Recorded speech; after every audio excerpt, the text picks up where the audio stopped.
اقوام متحدہ کے سیکرٹری جنرل کوفی عنان نے کہا ہے کہ سونامی سے متاثرہ ممالک کے مقابلے میں پاکستان کو انتہائی کم امداد دی گئی ہے۔ کوفی عنان نے کہا کہ فوری امداد سے لے کر تعمیر نو تک مراحل مکمل کرنا بڑا چیلنج ہے، جسے پورا کرنا ان کا ہدف ہے۔ اقوام متحدہ کے سیکرٹری جنرل کوفی عنان نے صدر جنرل پرویز مشرف کے ساتھ زلزلے سے متاثر مظفر آباد کا دورہ کیا، جہاں انہیں آزاد کشمیر سیکریٹریٹ میں بریفنگ دی گئی۔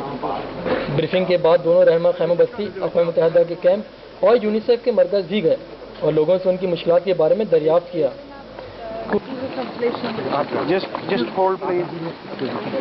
کوفی عنان نے کہا کہ زلزلے سے ناقابل تصور نقصان ہوا ہے اور ٹیلی ویژن پہ جو کچھ دکھایا گیا ہے اصل تباہی اس سے کہیں زیادہ ہے۔ انہوں نے توقع ظاہر کی کہ ڈونر کانفرنس میں مطلوبہ نتائج حاصل ہو جائیں گے۔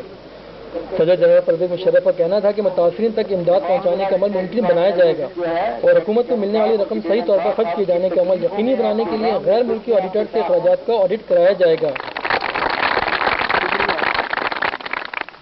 بعد میں صدر جنرل پرویز مشرف کے ساتھ مشترکہ پریس بریفنگ میں کوفی عنان نے تباہی پر دکھ کا اظہار کیا اور امید ظاہر کی ڈونر کانفرنس میں عالمی برادری پاکستان کی بھرپور مدد کرے گی۔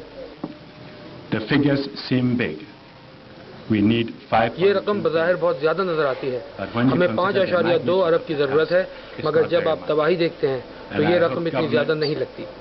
مجھے یقین ہے کہ کل کی کانفرنس میں حکومتیں، غیر سرکاری تنظیمیں اور وہ لوگ جو مدد کر سکتے ہیں ضرور دل کھول کر مدد کریں گے۔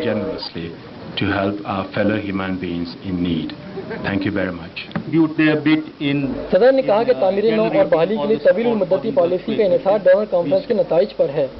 And for that purpose, we have made committees of the Revenue Department, the local government, and the parliamentarian and the military man to ensure وہ رقم جو حکومت کو مل رہی ہے اور جو تقسیم کے لیے دی جا رہی ہے وہ صحیح طریقے سے استعمال ہو۔